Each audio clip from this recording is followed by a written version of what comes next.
This is the Mucinex DM 12-hour. This is an expectorant and cough suppressant. Okay, the tablets look like this. They're kind of large. So if you have trouble swallowing pills, that's just something to know. You might want a liquid cough medicine instead. If you don't mind tablets, you know, this is a quick and easy way to suppress your cough. If cough is keeping you up at night, this can help you get some sleep.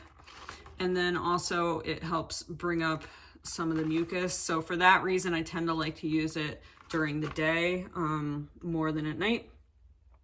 But again, if you're having, you know, kind of like a longer term illness, you're gonna want to get checked out by your doctor. But if you're looking for something over the counter, I like to keep this in my medicine cabinet.